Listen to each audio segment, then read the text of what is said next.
It's Brian, and I'm out here getting ready to add some plants to this spot. So I have a bare spot here, and I want to fill it with a couple of things, and I'm going to show you what that looks like.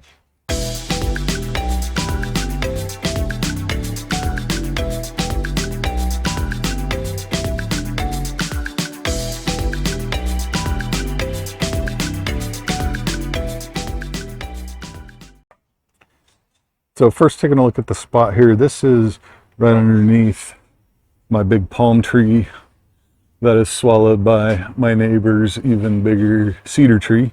But I have this bare spot here. You can see this is one of the fronds.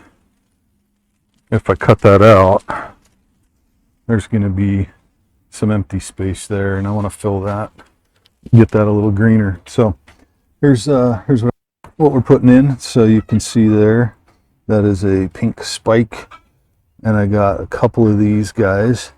When they bloom, they're really cool looking. So got two of those to stick in, and then we've got, this is the Western Sword Fern. So a couple of these to put in as well. This spot right here gets really no sun, so these are both plants that'll do really well getting full shade.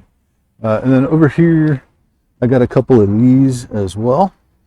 So these are blue, Moody Blues mauve. And I just thought they looked really cool. Reading descriptions on them, they should stay flowered all summer.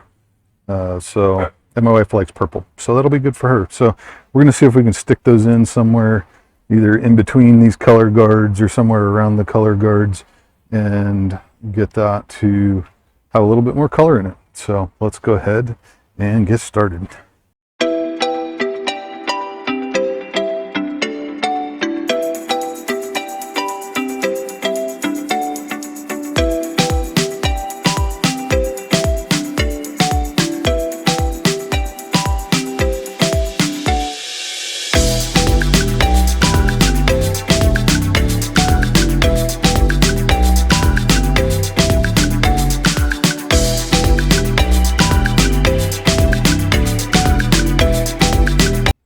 Okay, we're done for today. I am a mess, so I'm going to go take a quick shower and then sit out and enjoy the last few hours of the day. Thanks for watching, and go ahead and hit the like button if you enjoyed this video, and send this video to somebody that you know that could benefit from growing tropical flowers in a cold weather climate. Thanks. Have a good one.